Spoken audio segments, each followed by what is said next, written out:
இந்தி திணிப்பு எந்த வடிவில் வந்தாலும் அதனை அதிமுக கடுமையாக எதிர்க்கும் என முன்னாள் அமைச்சர் ஜெயக்குமார் திட்டவட்டமாக தெரிவித்துள்ளார். இது தொடர்பாக அவர் வெளியிட்ட அறிக்கையில், மத்திய அரசின் கல்வி திட்டத்தின் கீழ் தமிழகத்திற்கு தர வேண்டிய நிதியை விடுவிக்காத மத்திய அரசை கண்டித்து கடந்த ஆண்டே அதிமுக பொதுச் செயலாளர் எடப்பாடி கே பழனிசாமி அறிக்கை வெளியிட்டுள்ளதை முன்னாள் அமைச்சர் ஜெயக்குமார் சுட்டிக்காட்டியுள்ளார்.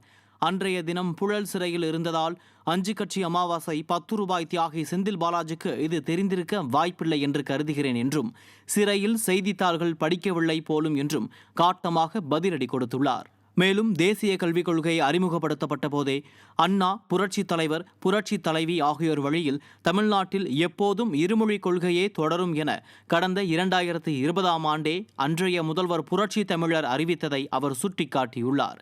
அத்துடன் இந்தி திணிப்பு எந்த வடிவில் வந்தாலும் அது மத்திய அரசின் கல்விக் கொள்கையே ஆனாலும் அதனை அதிமுக கடுமையாக எதிர்க்கும் என்றும், அதற்கான மிக வலுவான குரல் எங்கள் கழக பொதுச் செயலாளர் குரலாகத்தான் இருக்கும் என்றும் அவர் திட்டவட்டமாக தெரிவித்துள்ளார்.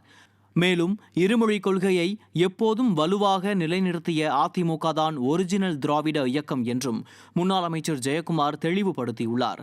அது மட்டுமல்லாமல், தங்கள் பள்ளிகளில் இந்தியை கற்றுக் கொடுத்து மேடையில் மட்டும் நாடகமாடும் திமுக எப்போதும் பொய் வேட ஸ்டாலின் மாடல் மட்டுமே என அவர் சாடியுள்ளார்.